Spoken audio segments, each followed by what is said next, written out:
अपने लला के बाल उतरवावे, नुका के देखें चीना लग जाइया। और एक बकरी का बच्चा लेके, वो भी तो बकरी का बच्चा है, वो भी तो किसी का बेटा है बेटी है, जिसका तूने गला कटा दिया अपने बच्चे की जो है ना खैर के लिए, ये कभी नहीं हो सकता। पाप करने से कभी रक्षा नहीं हो सकती, पुण्यों से रक्षा होती है। अब वो बाल कटवा दिए, उन बालों को क्या करते हैं, मंदिर में चढ़ा देते हैं। पुजारी उनको उठा करके एक बोरी में भर लेता है सारे, और शाम ने कुर्डियां पे घेर दे ठाके। अब वह बाड़ा न के माँ सिर में मारेगी वह माता, और कौन से वह बैंक में जमा कराने के हैं, वह पुजारी बैंक में जमा कराएगा, उसने बाहर फेंकने हैं। आप क्यों ना काट के अपने घर पे डाल दो, उसने कहीं डालो। उन्हें जाना रद्दी के कुर्डियों पे है, गंद में डालना उन बालों को। तो परमात्मा हमें इस अज्ञान से हटा के तत्व ज्ञान के आधार से सतभक्ति प्रदान करना चाहते हैं, ताकि तुम्हारा कल्याण हो सके। फिर क्या बताते हैं, काचा पाका भोजन बना के माता धोकने गईया, उस माता ऊपर कुत्ता मुते ओ क्यों ना मर गईया, रे बूढ़ी सी दुनिया गुरु बिन कैसे सरिया। हमारी दादी जा करती माता दुखवाया करती हमारे से दादी जी, और वो क्या करा करती, ये गुलगुले पूड़े पाड़े बनवा लिए, दलिया बनवा लिया मीठा, और यूँ कहती है जल्दी करे। मेरी चाची ताइया ने कहती जल्दी बना, कितनी देर ला दी तने। वो यूँ कहती वह पक्या अच्छी तरह ना बनाने बोली, बना देने काचा पाका जल्दी करे, वारो है फिर खेत में जाना है। तो दादी ने बेरा था कुत्ते ने खाना है और माता कौन सी खाओगी, पर डरते वह परंपरा पड़ रही थी। वो ले जाते काचा पाका बनाकर वहाँ माता के उस पर डाल देते। वो माता कितनी थी, एक तो माता वो थी जो गुड़गामे वाली, उसी का प्रारूप है कि बार बार वहाँ ना जाना पड़ेगा। अपने किसी खेत में या घर में 4 ईंट ला के ऐसे और छोटी सी मंडी बना लेते थे, या कहीं बाहर एक कॉमन स्थान पर एक गांव के अंदर बना देते थे बनी में। तो वहाँ क्या होता था, एक छोटा सा मंदिर बना रखा होता था जिसमें 2-4 कुत्ते आराम तो बैठ जाएं इतना के, और एक चबूतरा सा बना रखा होता उसके चारों तरफ। वहाँ पूजा करने जाया करते हमारी दादी ताई हमें ले करके, और वो तो गुलगुले घेर कर नीचे उतरे को नहीं, दड़िया पूड़े इतना कुत्ते 4 चड्डे उसका चोकर देकर, और लड़े एक दूसरे और खाओ उस माता का तो नंबर भी ना आने दे। उस पर चलते समय मुँह टिकावे माता के शर में। तो परमात्मा कहते हैं, रे बूढ़ी सी दुनिया, काचा पाका भोजन बना के माता धोकने गईया, उसको माता ऊपर कुत्ता मुते ओ क्यों ना मर गईया। तू तो उस माता ने इसी शेर मान रही, क्या तेरे घर में सुख रहेगी, उस पर मुते कुत्ता, वह उसकी टांग क्यों ना तोड़ देती। यदि वहाँ कोई देवी है तो इतनी बेशर्मी में सहन करेगी। अब बुढ़िया की चोटी में कुत्ता मुता 2 मारा मोगरे ठा गए, वह जीवित है। और वो उस जिसने तुम माता मान रही, जिस तक खैर मांगने जा, हर हुआ चसकती भी कोई ना, देखी सी आंख बंद हो रही थी। ये मेरे दाता जीवित बाप के लट्ठम लट्ठा और मुँह गंग पुचैया, जब आवे आसुज का महीना, वो कौआ बाप बनाइया, रे बूढ़ी सी दुनिया गुरु बिन कैसे सरिया। हो अब पिताजी जीवित हैं, उनकी सेवा करो, हैं उनकी आज्ञा का पालन करो, ताकि वो खुश हों तुम्हारे से। जब पिताजी भेजेगा इशार पावेगा जींद बा लड़का है, फिर वो उसको जड़े जा उसका खून, तू वहाँ क्यों नहीं गया, तने यूँ नहीं करा, तने के पड़ी, माफ़ कर लूँगा। यानी जीवन जब इतने तो बाप की एक नहीं माने हैं, उसके साथ खस्से जागा, सारी उल्टी सुल्टी बात करेगा, और मरने के बाद फिर कुल के लोग इकट्ठे करके न्यों तेरे पिता की गति करा का गंगा में, गंगा मस्ती गेर का ना, तेरे बाप की मुक्ति नहीं होगी। क्योंकि जीवित बाप के तो लट्ठम लट्ठा और मुँह गंग पुचैया, और फिर आवे आसुज का महीना, फिर कौआ बाप बनैया, रे बूढ़ी सी दुनिया। अब क्या बताते हैं, नर से तीतू पशुआ की जय गद्दा बैल बनाई, ये 56 भोग कहाँ मन बोरे कहीं कुरडी चरने जाई। प्रेत शिला पर जा बिराजे पितरों पिंड भराई,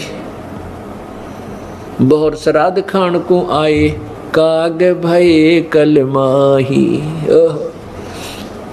अब क्या करते हैं, श्राद्धों का मौसम, युवासुज का महीना चला गया कनागतों का, जिसमें श्राद्ध निकाले जाते हैं।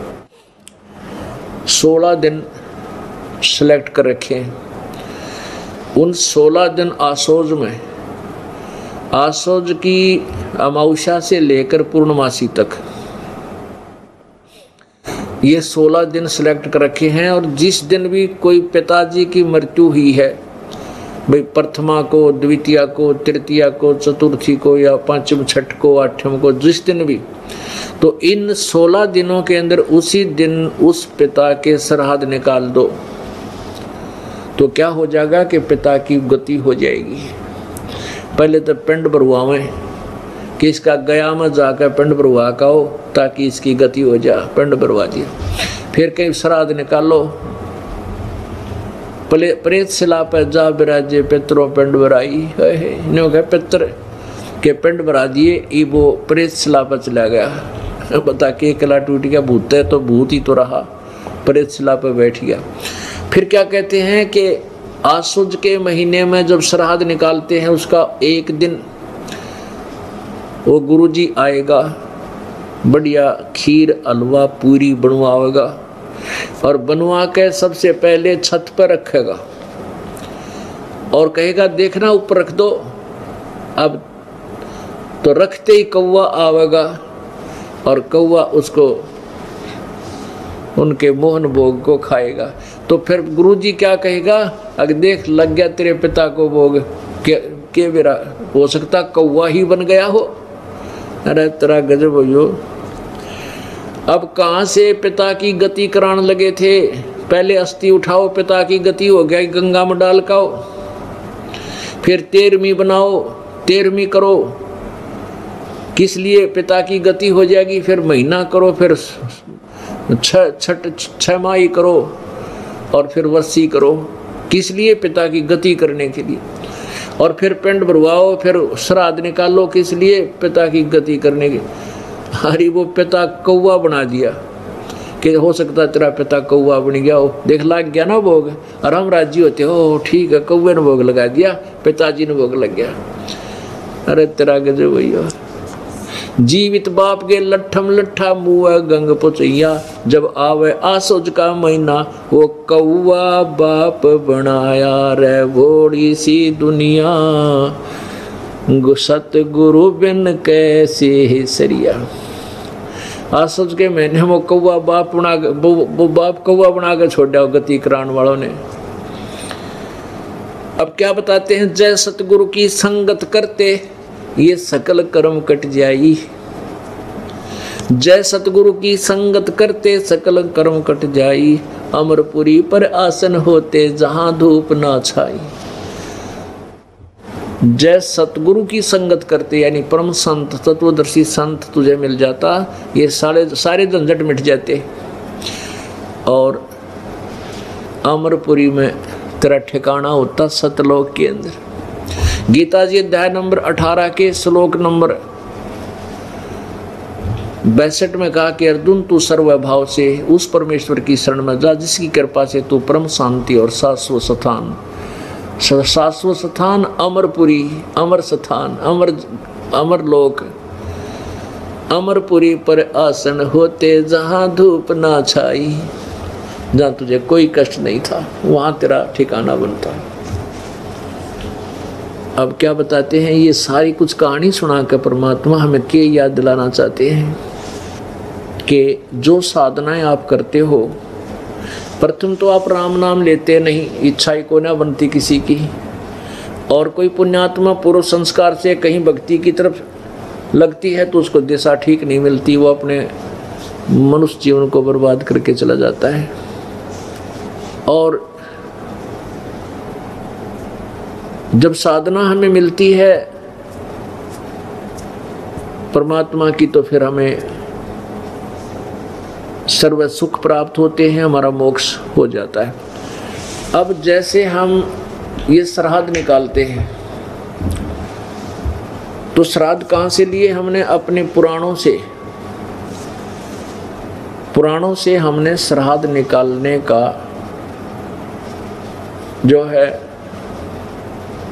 जो परंपरा है, पुराणों से पढ़ी, पुराणों से ही हम फिर गुरु लोग बताते थे कि पुराणों में लिखा है, ऐसा लिखा, उस पुराण में ऐसा लिखा, उसने ऐसा श्राद्ध नहीं किया तो उसका पिता यूं दुख पाए, उसने ऐसा होगा, उसके पिता यूं दुख पाए।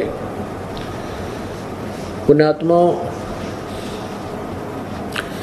एक रुचि ऋषि था, रुचि ऋषि, उसने वेदों को पढ़ा। वेदों में लिखा है कि मनुष्य जीवन दुर्लभ है और मनुष्य जीवन प्राप्त करके एक परमात्मा जो कुल का मालिक है, उसके अतिरिक्त किसी आन उपासना नहीं करनी चाहिए, ना कोई कर्मकांड करना चाहिए, जैसे श्राद्ध शुद्ध निकालना, तीर्थ बर्मन आदि। केवल एक परमात्मा की साधना करनी चाहिए, वही पूर्ण मोक्षदायक है और उसकी भक्ति अनन्य मन से करनी चाहिए। तो उस पुण्यात्मा ने जैसा भी विचारों वेदों को समझा, उसके आधार से उसने ब्रह्मचर्य का पालन किया और वेदों अनुसार जो भी उसको साधना की प्राप्त हुई थी कर रहा था। उसकी 40 साल की उम्र हो गई थी, 40 वर्ष की। तब उसके 3 पहले के 4 पिताजी, दादाजी, परदादाजी और चौथा दादाजी, ये 4 पितर दिखाई दिए। उन पितरों ने कहा कि बेटा तू शादी करवा ले, तू विवाह क्यों नहीं करवाता, आप शादी करवाओ और हमारे श्राद्ध निकाल लो, हम अधोगति को प्राप्त हो रहे हैं यदि तू हमारे श्राद्ध नहीं निकालेगा। अब रुचि ऋषि सामने ऊपर आकाश में अपने 4 दादा, पिताजी, दादा, परदादा और चौथे दादा को देखकर एकदम सहम गया, प्रभावित हुआ, हाथ जोड़कर कहने लगा कि हे पितामहो, वेद में इस कर्म कांड को, यानी जो श्राद्ध आदि आप करने को कह रहे हो, इसको तो अविद्या लिखा है कि मूर्खों के काम है ये करना, फिर आप मुझसे क्यों करवा रहे हो, ऐसे कर्म में मुझे क्यों लगा रहे हो। और पितर भी स्वीकार करते, कहाँ बेटा, वेदों में इसको अविद्या ही लिखा है, फिर भी ऐसा है वैसा है, तगड़मबाजी मारते हैं। कोई बात हुई? एक राजा का संविधान है, राजा का विधान है कि ऐसा करोगे तो तुम्हें ये सजा मिलेगी। जैसे किसी ने किसी की हत्या कर दी तो उसको सजा मिलेगी, 20 साल की कैद होगी। और उसके विपरीत उस कानून को तोड़ने से, अब जैसे एक दरोगा का मित्र था एक व्यक्ति गांव में, तो उसने अपने मित्र दरोगा से, जो उसी क्षेत्र का प्रभारी था, उसे जाकर कहा कि मेरा साथ वाला घर में मेरा एक पड़ोसी मुझे बहुत परेशान कर रहा है, मैं बहुत तंग कर रखा हूँ उसने।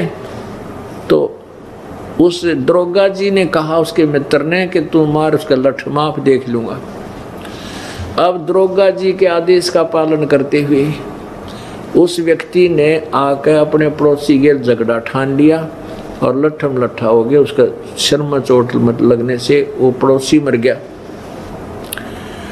अब पड़ोसी मर गया तो राजा का विधान टूट गया, तो उसको पुलिस पकड़ कर लेकर गई और जेल में डाल दिया, उसको सजा हुई। अब क्योंकि उसने राजा का विधान तोड़ दिया, एक अधिकारी के कहने थे, अधिकारी की आज्ञा का पालन कर लिया और राजा का विधान तोड़ दिया तो दंड का भागी हुआ।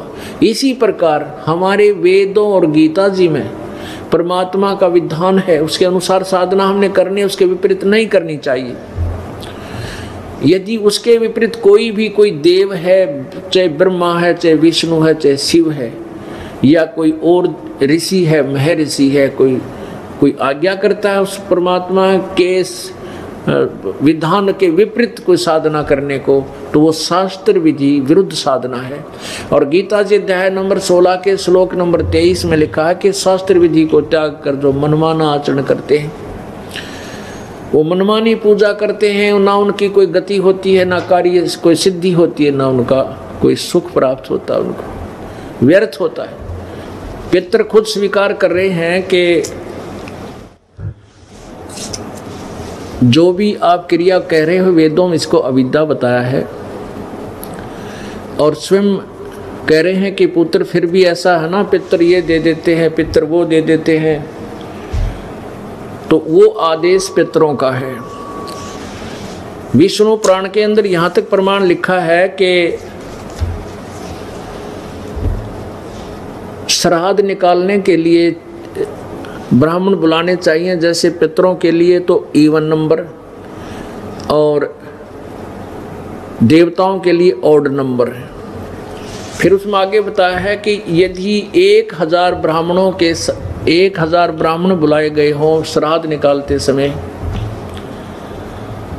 और उनके समक्ष एक योगी यानी तत्वदर्शी संत एक अकेला ही वहां बुला लिया जाए श्राद्ध कर्म में, तो वो तत्वदर्शी संत उन 1000 ब्राह्मणों का भी उद्धार करे और यजमान का भी उद्धार करे। तो पुण्यात्माओं, परमात्मा कहते हैं एक का साध्य सब सदय, सब साध्य सब जावे, और माली सींचे मूल को फिर फले फूले अगावे। हम क्यों ना उस ऐसे तत्वदर्शी संत की खोज करें जिससे हमारा भी उद्धार हो और हमारे पितरों का भी उद्धार हो, उन पितरों का भी उद्धार करे वो योगी। ये देखिएगा विष्णु पुराण, इसके 213 पृष्ठ पे ये है श्री विष्णु पुराण। इसके श्री विष्णु पुराण अनुवादक हैं श्री मुनिलाल गुप्त, और कहाँ से ये प्रकाशित और मुद्रित है? गीता प्रेस गोरखपुर, गोविंद भवन कार्यालय कोलकाता का संस्थान है। इसके 213 पृष्ठ पे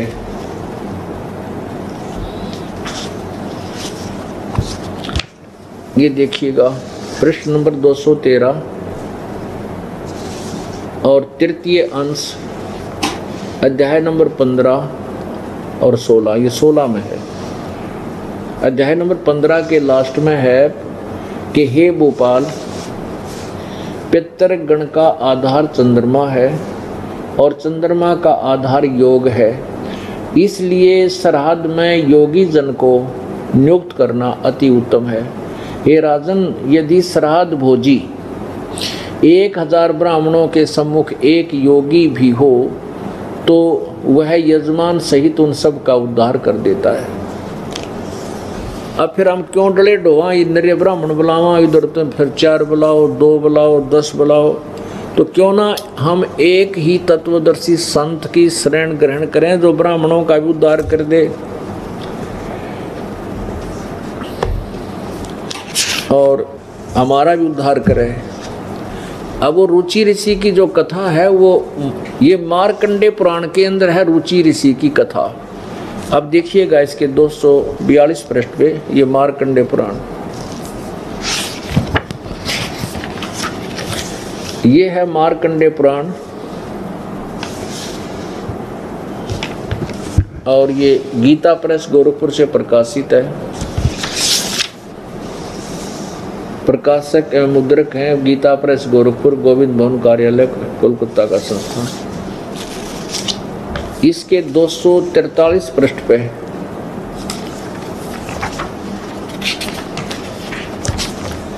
ये देखिएगा, 242 पृष्ठ से प्रारंभ होता है संक्षिप्त मार्कंडे पुराण।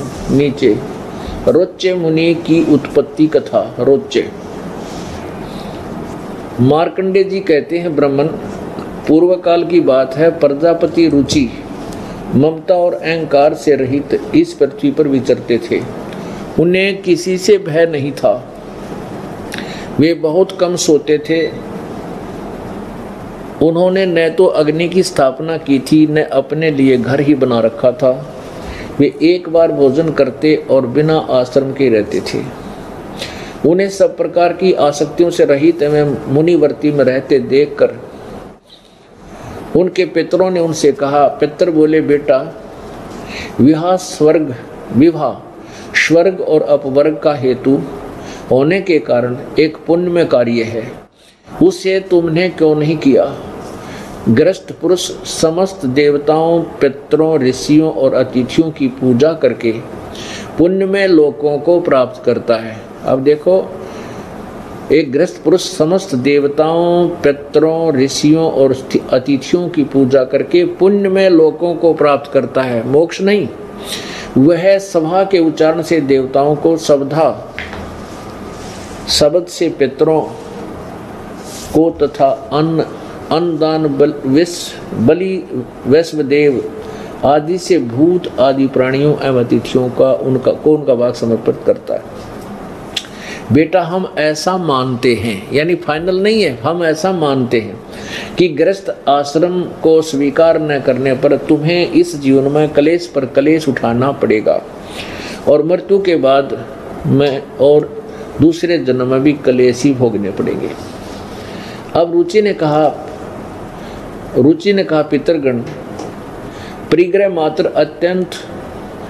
अत्यंत दुख है एवं पाप का कारण होता है, उससे मनुष्य की अधोगति होती है। यही सोचकर मैंने पहले स्त्री संग्रह नहीं किया। मन और इंद्रियों को नियंत्रण में रखकर जो यह आत्म संयम किया जाता है, वह भी परिग्रह करने पर मोक्ष का साधक नहीं होता। ममता रूप कीचड़ में सना हुआ होने पर भी यह आत्मा जो परिग्रह शून्य चित्त रूपी जल से प्रतिदिन होया जाता है, वह श्रेष्ठ प्रयत्न है। जितेंद्रिय विद्वानों को चाहिए कि वे उनके जन्मोद्धार संचित कर्म रूपी पंख में न सने हुए आत्मा का ऐसे सदासन रूपी जल में प्रक्षालन करें। पितर बोले, बेटा जितेंद्रिय होने पर आत्मा प्रक्षालन करना उचित है, किंतु तुम जिस पर चल रहे हो वो मोक्ष मार्ग नहीं है। किंतु अब क्या बताते हैं, पूर्व जन्म में किया हुआ मानव का शुभाशुभ कर्म सुख दुख में भोगों के रूप में प्रतिदिन भोगने से ही क्षीण होता है। यानी का कहने का भाव कर्म तो भोगना ही पड़ेगा। आगे लिखा है, रुचि ने पूछा, पितामहो वेद में कर्म मार्ग को अविद्या कहा है, फिर क्यों आप लोग मुझे उस मार्ग में लगाते हैं? जो मुझे तुम श्राद्ध आदि निकालने के लिए कह रहे हो वो तो वेद में अविद्या कहा है, फिर क्यों आप मुझे इस पाप में लगाते हो, इस मार्ग में लगाते हो? पितर बोले, ये सत्य है कि कर्म को अविद्या ही कहा गया, इसमें तनिक भी मिथ्या नहीं। फिर कुआं पड़ जाओ तुम। आप भी मान रहे हैं कि जो भी वेद में इसको अविद्या लिखा है इसमें तनिक भी संशय नहीं है, और फिर भी कह रहे हैं बेटा ना तुम हमारे श्राद्ध निकाल। देखिए अब देखो, ये है वो, इन चित्र भी बना रखा है। ये रुचि ऋषि और आकाश में ये चार पितर दिखाई दिए। ये भी पहले ऋषि थे, ये करके काम अपना कर्म बिगाड़ गए, ने दुनिया के खा टिकड़े श्राद्ध कटवा का आप भी भूत बन गए, और बेटे नोर सलाह दे रहेगा ना तो भी इससे काम में आ जा। जबकि गीता जी अध्याय नंबर 9 के श्लोक नंबर 25 में लिखा है कि भूत पूजनीय भूत बनेंगे, पितरों को पूजने वाले पितर बनेंगे, और देवताओं के पूजने वाले देवताओं को प्राप्त होंगे, मेरे पूजने वाले मुझे प्राप्त होंगे। अब पितर पूजने वाले पितर बनेंगे, ये चारों पितर बन गए। वही क्रिया इनके दिमाग में गूंज रही थी, घूम रही थी, उसी को सत्य मान रहे थे। अपने पुत्र को भी उसी नरक में डालने की चेष्टा कर रहे हैं। आगे देखा, ये 244 पृष्ठ पे रुचि ने कहा, पितरो अब तो मैं बूढ़ा हो गया, भला मुझको कौन स्त्री देगा? इसके सिवा मुझ जैसे दरिद्र के लिए स्त्री को रखना बहुत कठिन कार्य है। पितर बोले, वत्स यदि हमारी बात नहीं मानेगा तो हम लोगों का पतन हो जाएगा और हमारी भी अधोगति होगी। तेरा गजब भाई, अरे भूत बन रहे इस ताक और के गति अधोगति होगी तुम्हारी आखिर हो रही यार। फिर भी नो क्या हमारे श्राद्ध निकाल दे। अब परमात्मा अपने वर्तमान बताते हैं, गुरुआ गांव बिगाड़े संतो गुरुआ गांव बिगाड़े, ऐसे कर्म जीव कहला दिए ईब झड़े ना जाड़े। अब इनको कोई समझावे कि भाई ये काम ना करो, ये पत्थर मत श्राद्ध मत निकालो, तो कति नहीं मानती बोली आत्मा। नो कह देख हम अपने पिताजी के लिए ये भी नहीं कर सकते। रे भले आदमी हो, जब आपके माता या पिता जीवित थे वो दिन में 2 बार तो कम से कम आहार करते थे, और अब मरने के बाद एक तरफ तो कहो वे भूखे रहते हैं इसलिए उनको आहार कराना चाहिए हैं, और वो जो 1 वर्ष में 1 दिन छठ या सातम ने श्राद्ध निकाल दिया, तो इससे सिद्ध हो गया कि तुम्हारे पिताजी तृप्त हो गए, 1 वर्ष के लिए छक गए वह। या भी अकल मार रखी हमारी। रे 1 दिन में श्राद्ध करने से क्या तेरे पिताजी का पेट भर गया? यदि तेरा पिता कौवा बन गया तो प्रतिदिन 2 रोटी तोड़ के और ऊपर छत पर रख छोटे टुकड़े बना के, तेरा पिता कौवा तो बनवा दिया इन्होंने, कम से कम उसका पेट तो भरा रहे। डेली डाल 2-4 रोटी, चिड़िया बन रहा हो चिड़िया खा लेगा, हैं भाई। कोई काबर बन गया हो काबर बन के खा लेगा, कोई कीड़ी बन गया होगा कीड़ी का मुंह पड़ जाएगा। ये कैसे होगा कि तेरा पिताजी स्वर्ग में है, वहाँ उसको आहार नहीं मिल रहा? पितरों को स्वर्ग में कौन जान देगा, वह पितर लोग अलग होता है। तो क्या बताते हैं, गुरुआ गांव बिगाड़े संतो गुरुआ गांव बिगाड़े, ऐसे कर्म जीव कहला दिए ईब झड़े ना जाड़े। नर से तीतू पशुआ की जय गद्दा बैल बनाई, जैसे पिंड भरवाते हैं, और पिंड भरवाने से क्या होता है, भूत जूनी छूट गई और गद्दा बन गया। बता के मुक्ति करवा दी। भूत जूनी वहां छूटे हैं पिंड पर दान करंत, दास गरीब जिंदा कह नो मिले नहीं भगवंत। पिंड पर भरवाने थे भगवान नहीं मिलता, उसकी भूत जुन्नी छूट गई, पिंड भरवा दिया तो क्या बनया, वो गद्दा बन गया। फिर क्या मोक्ष करा दिया। तो क्या कहते हैं कि हमने दुख से दिया करता, हमारा पीछा छूट गया। वो पिताजी भूत बनके पितर बनके दुखी करा करता, पिंड भरवा दिया तो उसको पीछा छूट गया, वो गद्दा बन गया। कहते हैं फिर पीछा तू पशुआ की जय गद्दा बैल बनाई, ये 56 भोग कहाँ मन बोरे कि तक कुरड़ी चरणे जाई। अब कितना आप मनुष्य जीवन में कितना अच्छा आहार करते हो, भूख लगती है घर पे हो तो खाना खाते हो, कहीं सफ़र में हो जाते चाय बनवा लो, कोई दूध पीवे, कोई फल खा ले, हैं अच्छे चाय समोसे खाओ, तुरंत अपना समाधान कर लेते हैं। प्यास लगती है तुरंत हम जलपान कर लेते हैं। और फिर क्या होगा, नर से तीतू पशुआ की जय दीजे बैल बनाए, 4 पहर जंगल में डोले तेरा तो ना पेट भराए। पुण्यात्मा हमें याद है वो बातें अब याद आती हैं जब भगवान ने हमारी आंख खोल दी। इस दास का जन्म किसान परिवार में जो हुआ, और हमारे एक बैल था, उस बैल के पैर में पिछले पैर में खुरों के बीच में एक कील लगेगी, कील अच्छी 1.5 इंच की चोबा कील, एक जो है ना सक्रिय सा था, और वो अंदर घुस गई। उसके ऊपर की कैप को नहीं थी, वह टोपी सी होती है वो टूट गई थी, उसने किसी नालायक ने बाहर फेंक दी गली में, और वो बैल के पिछले पैर में घुस गई। सुबह सुबह अंधेरे में वक्त से लेकर गया था अली।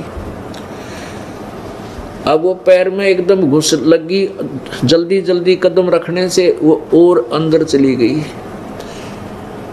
आली ने ध्यान नहीं दिया, सोचा कोई ठोकर सी लगी होगी बैल के, और हो जाएगा ठीक। क्योंकि वहाँ पहले समाधान बताया करते जो बड़े बूढ़े थे कि बैल के पैर में कोई लंग हो जा तो उसने रोका नहीं करते, उसको काम को लेते रहें, नहीं तो वो फिर नस पे नस चढ़ जाती है, वह ज़्यादा दुखी करती है।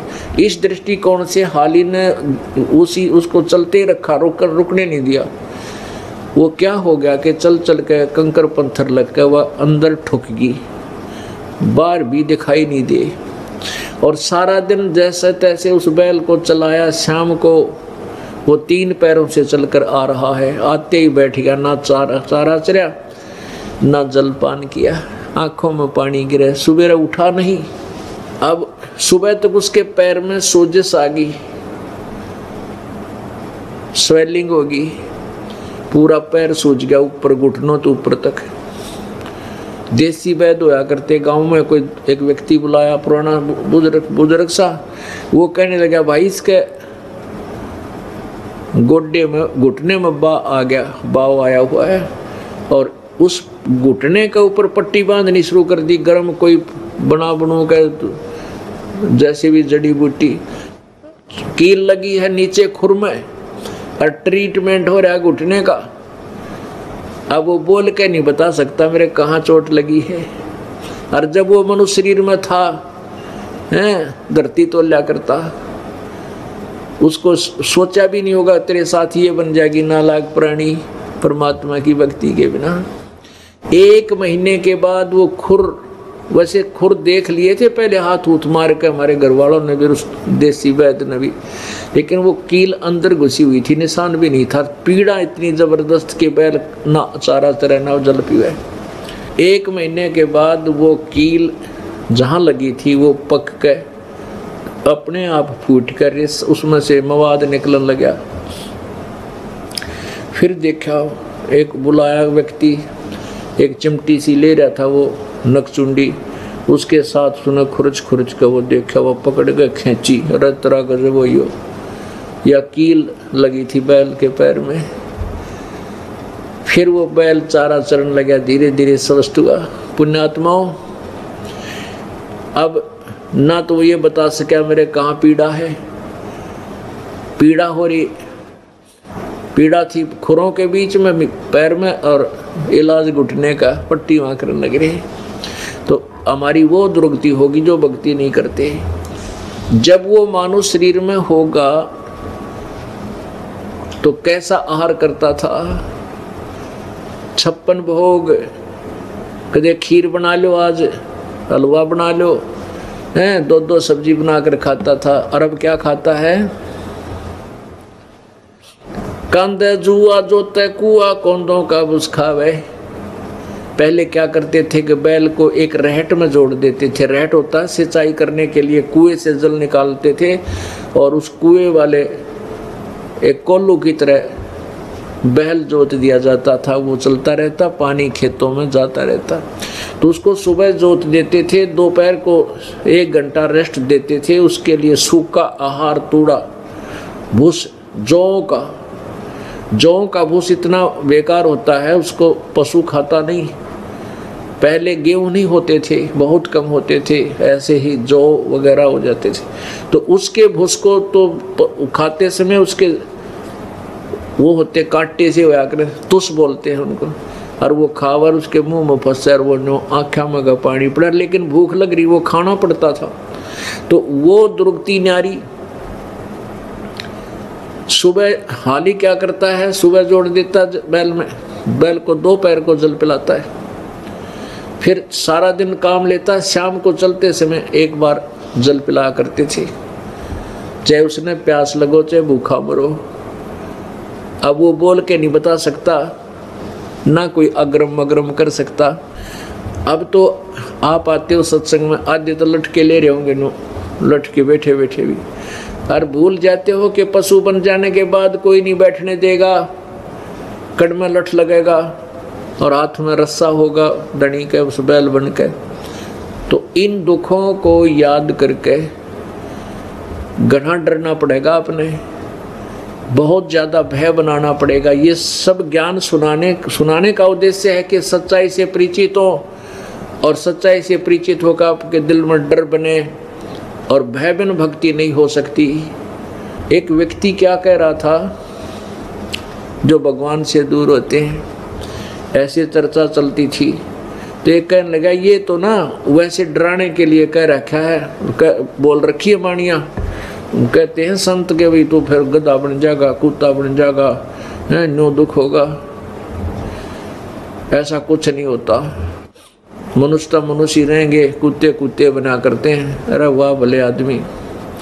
अब देखो कोई किसी को कहता है चोरी मत करना, और चोरी करेगा तो तुझे पुलिस पकड़ेगी, सजा होगी, कैद में डाल दिया जाएगा।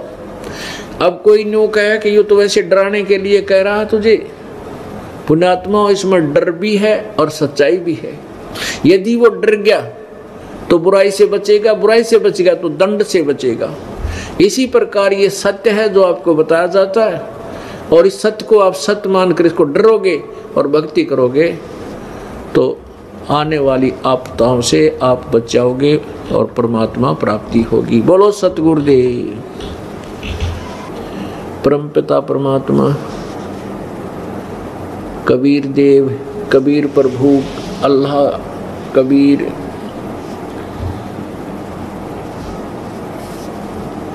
ये पूर्ण परमात्मा है, सारी सृष्टि के रचनहार हैं।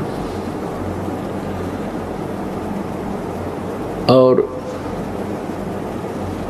ये वही परमात्मा है जो आज से लगभग 600 वर्ष पूर्व पवित्र भारतवर्ष की पवित्र भूमि पर बनारस शहर के अंदर एक लहर तारा तालाब पर कमल के फूल पर शिशु रूप धारण करके प्रकट हुए थे। किसी मां से जन्म नहीं लिया था, और उनको एक निसंतान दंपति, जुलाहा दंपति, जिनके नीरू और नीमा नाम थे, वो परमेश्वर बालक लीला रूपधारी परमेश्वर को अपने घर ले गए और उनको बच्चे की तरह उनका पालन किया।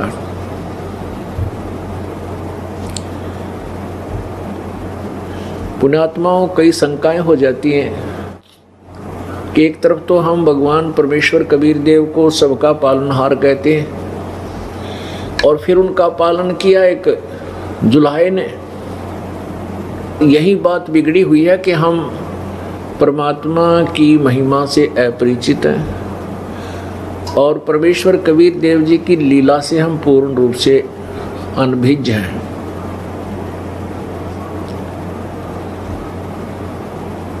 कबीर परमेश्वर जी बालक रूप में जब 25 दिन के हो गए और 25 दिन तक उन्होंने कुछ भी आहार नहीं किया।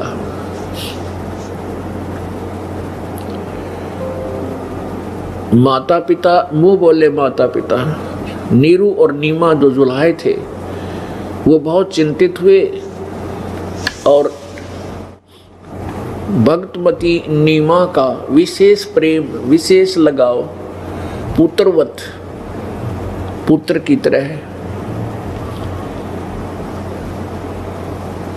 बालक कबीर जी में हो गया था। और नीमा ये कह रही थी, मन मन में सोच रही थी कि 25 दिन हो गए मेरे बच्चे ने कुछ आहार किया नहीं, अब ये मरेगा और साथ मैं भी मरूंगी, क्योंकि मैं इस बच्चे बिना जीवित नहीं रह सकती। पहले तो संतान के अभाव में दुखी थी।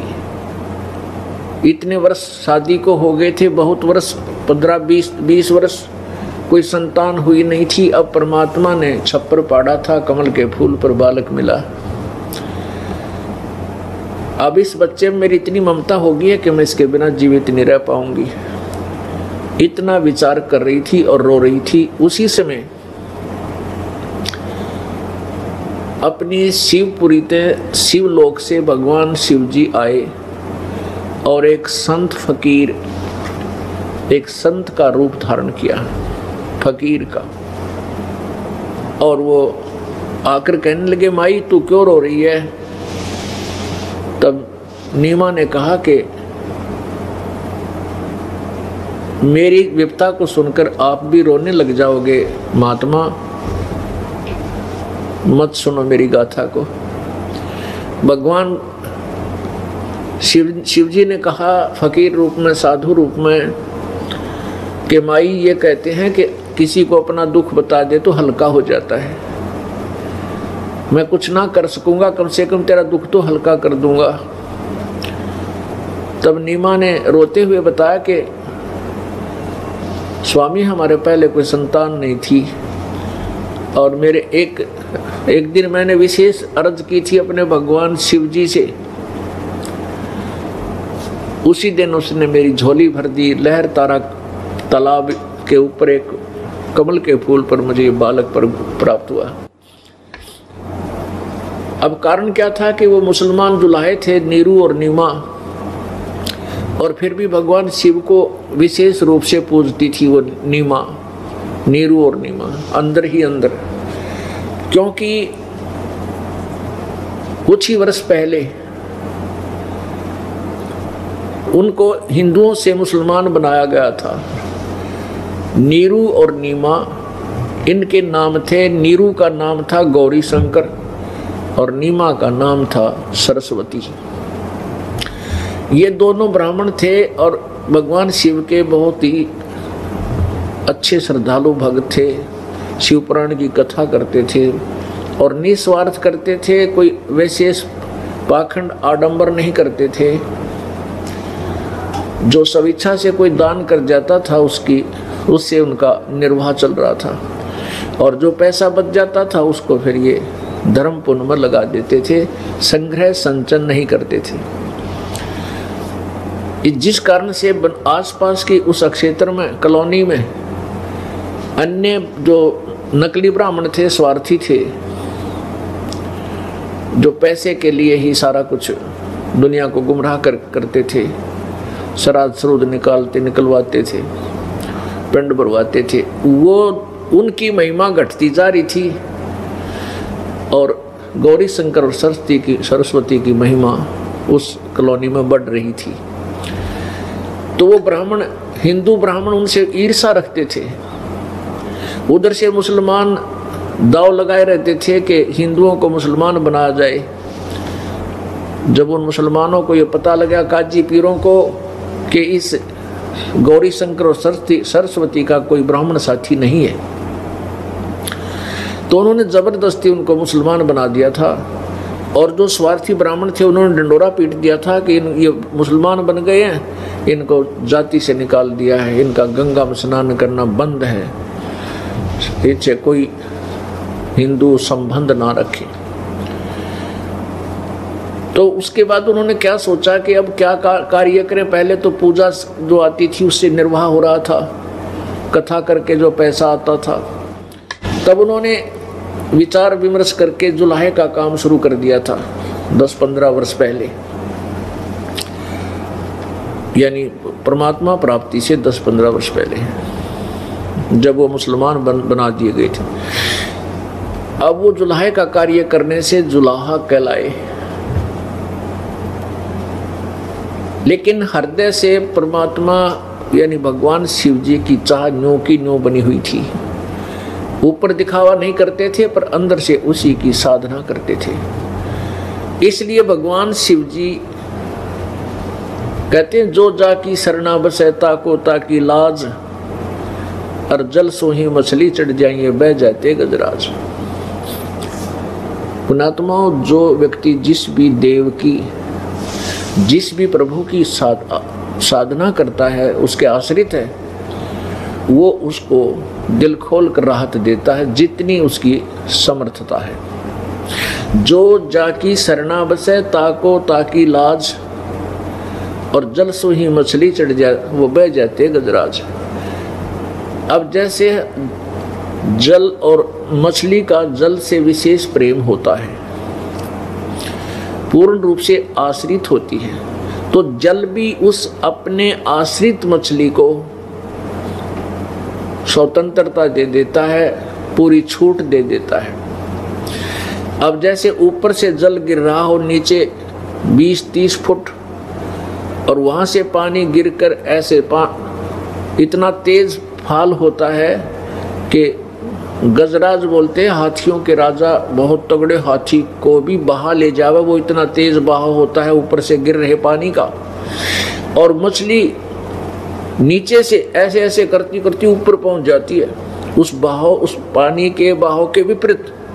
तो जल ने उस मछली को इतनी स्वतंत्रता दे दी है, वो कहीं घूमो फिरो, इतनी राहत देती है।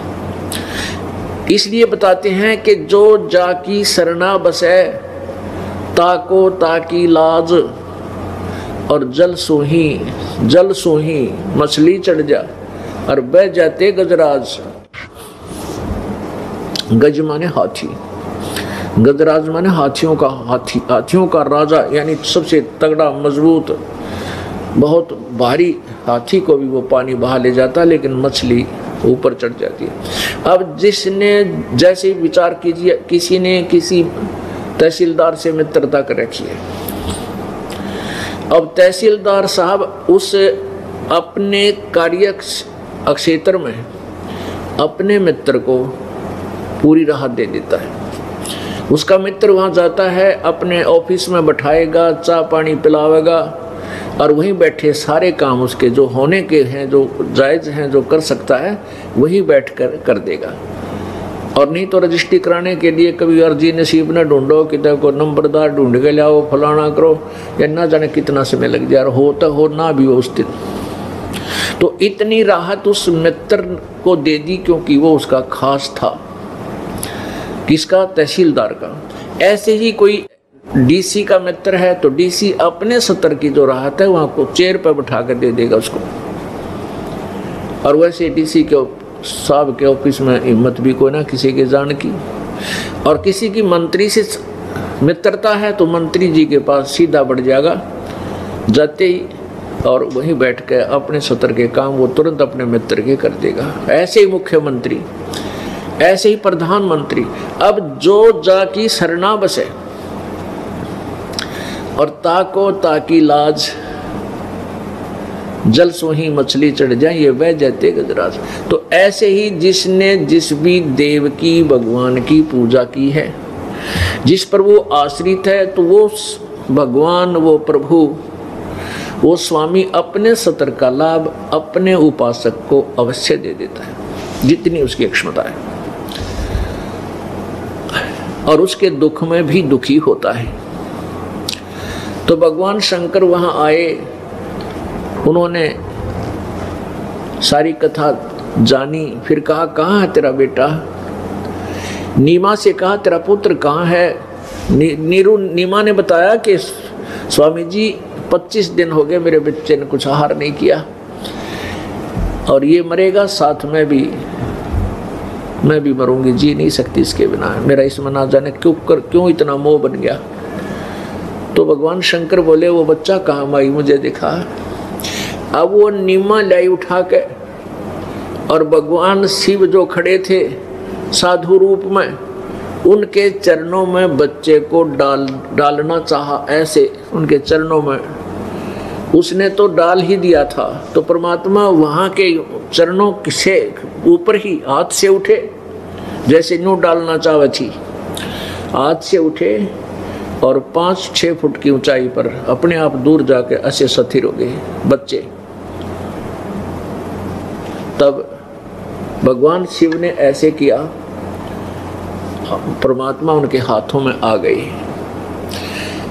और फिर चर्चा हुई, 7 बार वो बालक बोला, 7 प्रश्न उतरी, 7 बार प्रश्न उतरी हुई भगवान शिव, यानी इस तमगुण शिव, त्रिलोकीय शिव और परमेश्वर पूर्ण ब्रह्म की। तो परमेश्वर ने शिव जी से कहा कि भगवान शिव जी इसको कहो, माई से कहो कि एक कंवारी गाय लावे, और उस कंवारी गाय के ऊपर आप आशीर्वाद दे देना, थपकी लगा देना उसके कमर पे, वह दूध दिया करेगी। उसी समय भगवान शिव ने नीमा से कहा कि तेरा पति कहाँ है, कि यही है, अभी बुलाती हूँ। और नीरू आ गया, नीरू से सारी कहानी बताई। वो तुरंत ही गया और एक कुंवारी गाय और एक कोरा मटका, कोरा घड़ा, कुम्हार के तरह सूचा घड़ा लिया, साफ सुथरा छोटा सा। और परमात्मा के आदेश अनुसार शिवजी भगवान ने उस गाय के थपकी मारी, लंबे लंबे सतन हो गए और वो पात्र नीचे कर दिया। अपने आप दूध जल पड़ा और भरने के बाद बंद हो गया। तब परमेश्वर ने कहा कि अब प्रतिदिन दूध दिया करेंगी और भगत जी से कह दो नीरू को कि थपकी मारे और दूध निकाल लिया करेगा। ऐसा ही होने लग गया। अब करे करावे साइया मन में लहर उठा, दादू सिरदर जीव के वो आप बगल हो जाए। परमात्मा महिमा का भूखा नहीं है, क्योंकि वो महिमा से परिपूर्ण है। अब परमेश्वर ने शिव जी को ये महिमा दे दी और वो नीमा ये सोच रहे हैं नीरू और नीमा कि ये महात्मा बड़ा शक्तिशाली सिद्ध पुरुष है, जिसकी कृपा से मेरा बच्चा इतने ऊपर खड़ा रहा और इसकी कृपा से गाय ने दूध दे दिया। अब इतना कुछ करके शिवजी अंतर ध्यान हो गए, चले गए। अब क्या था, नीरू और नीमा। नीमा तो पहले तो मिलकर कपड़ा बुना करते थे, दोनों मिलकर कपड़ा बुनते थे जब गुजारा होता था। अब नीमा क्या करती है, बच्चे के लिपटी रहती है, वो कुछ काम नहीं करती। नीरू अकेला कपड़ा बुनता था। फिर वो गाय और आगी एक गऊ, फिर उसकी गाय का चारा लाना, उसको काटना, संभालना, यो काम और बढ़ गया नीरू का। तो क्या हुआ कि उनका आहार निर्वाह चलना मुश्किल हो गया, बहुत ही मुश्किल हो गया। खाना भी एक आधी बार वो खा नहीं पाते थे, भूखे सो जाते थे माता पिता, वो दोनों नीरू और नीमा। तब परमेश्वर ने जब दोनों को रोते हुए देखा तो कहा कि माई रो मत, ऐसे आकाशवाणी रो मत। और ऐसे बच्चे ने लीला की, पैर उछाला, पैर के साथ जो कपड़ा नीचे बिछा रखा था वो कपड़ा उठ गया ऊपर ने। नीमा निकटाई के कौन बोला ये, तो देखा निकट आके, क्या देखा कि उस कपड़े जो उल्टा हुआ था कपड़ा का कोना, उसके नीचे एक सोने की असरफी थी।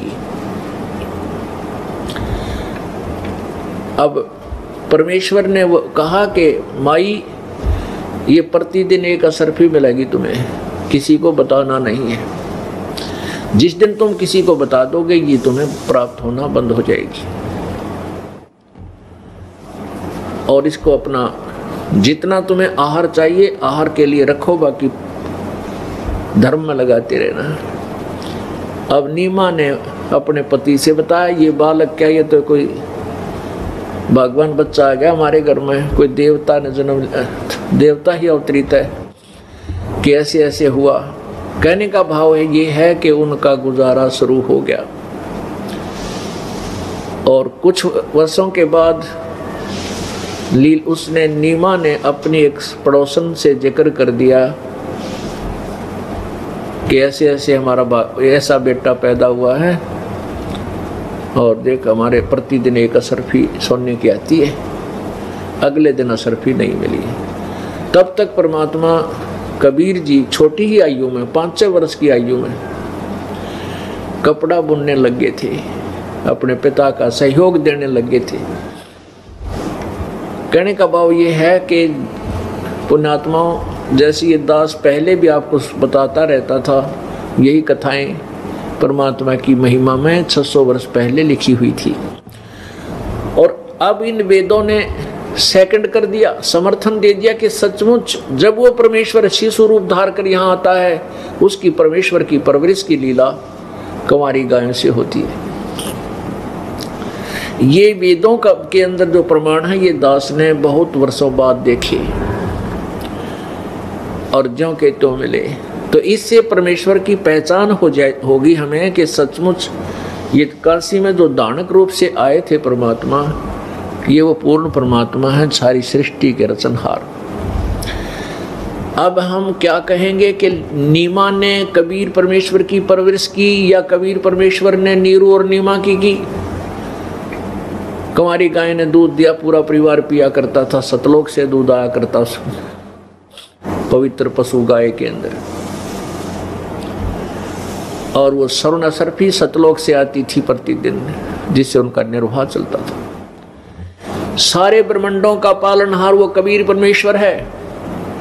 पवित्र गीता जी अध्याय नंबर 15 के श्लोक नंबर 16 और 17 में स्पष्ट किया कि दो भगवान प्रसिद्ध हैं, एक तो क्षर पुरुष, एक अक्षर पुरुष। क्षर पुरुष ब्रह्म को कहते हैं, अक्षर पुरुष पर ब्रह्म को कहते हैं। और इन दोनों के लोकों में जितने प्राणियों के स्थूल शरीर हैं, ये सबके नाशवान हैं, इनके भी नाशवान है, भगवानों के भी। जीवात्मा अमर है। उत्तम पुरुषत्व ने 15वें अध्याय के 17वें श्लोक में कहा कि वास्तव में श्रेष्ठ भगवान तो कोई और है जिसको परमात्मा कहा जाता है, और वही तीनों लोकों में प्रवेश करके सबका धारण पोषण करता है। गीता जी अध्याय नंबर 15 के श्लोक नंबर 1 से 4 में स्पष्ट किया है कि ऊपर को जड़, नीचे को तीनों गुण रूपी शाखा, रजगुण ब्रह्मा, सदगुण विष्णु, तम गुण शिव जी रूपी शाखा वाला उल्टा लटका हुआ संसार रूपी वृक्ष है। तो पुण्यात्मा वृक्ष को आहार जड़ से मिलता है, मूल से मिलता है, और मूल से आहार तना में जाता है। तना अक्षर पुरुष ये परब्रह्म है। फिर उसके बाद डार में जाता है, डार ये क्षर पुरुष यानी ब्रह्म है, ज्योति निरंजन 21 ब्रह्मांड का